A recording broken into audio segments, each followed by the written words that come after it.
Hi friends, मैं हूं doctor Saurabh Chaudhary और मैं एक न्यूरो साइकियाट्रिस्ट हूं। आज हम बात करने वाले हैं जीएडी के बारे में। जीएडी यानी जनरलाइज्ड एंजाइटी डिसऑर्डर। तो क्या लक्षण होते हैं जीएडी के?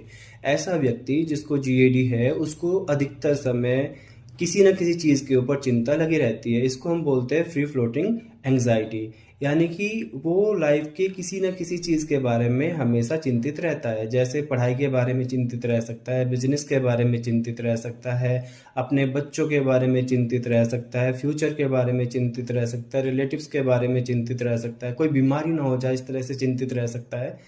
तो वो कितना भी प्रयास करे कि उसको चिंता ना हो, उस चिंता को रोकने का कितना भी प्रयास करे, लेकिन वो रोक नहीं पाता। चाहे लाइफ बिल्कुल सेटल्ड है, करंटली लाइफ में कोई प्रॉब्लम नहीं चल रही है, फिर भी उसको किसी न किसी चीज़ के ऊपर चिंता होती रहती है।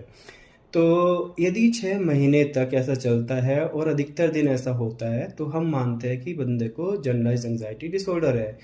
तो ये चिंता के अलावा उसके शरीर में भी कुछ लक्षण दिखाई देंगे, जैसे हाथ पैर कँपकपा सकते हैं, उसके सर में दर्द हो सकता है, उसको ध्यान देने में कंसंट्रेट करने में दिक्कत हो सकती है, उसका बार-बार मुँह सूख सकता है, उसको शरीर के अंदर तनाव महसूस हो सकता है, उसको पसीने आ सकते हैं, उसको पेट के अंदर गैस जैसा महसूस हो सकता है। तो इस तरह के लक्षण भी साथ में रहते हैं। लेकिन जो जो लोग नशा करते हैं उनको विथड्रॉल फेज में भी ऐसे लक्षण आ सकते हैं, तो ये चीज़ हमें एक्सक्लूड करनी पड़ेगी। अब हम बात करते हैं यदि किसी व्यक्ति को जीएडी यानी कि जनरलाइज्ड एंजाइटी डिसऑर्डर है, तो उसका इलाज कैसे किया जाए?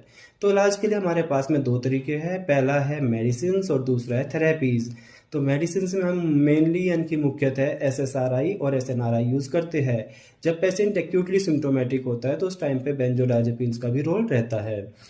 थेरेपी में यदि हम बात करें तो थेरेपी जो होती है मुख्यतः इसमें सीबीटी या रिलैक्सेशन टेक्निक्स काम करती है। तो सीबीटी में हम टारगेट करते हैं पेशेंट की जो नेगेटिव थॉट्स है या कॉग्निटिव डिस्टॉर्शंस है जिनके चलते उसको एंग्जाइटी हो रही है, उनको टारगेट करने की।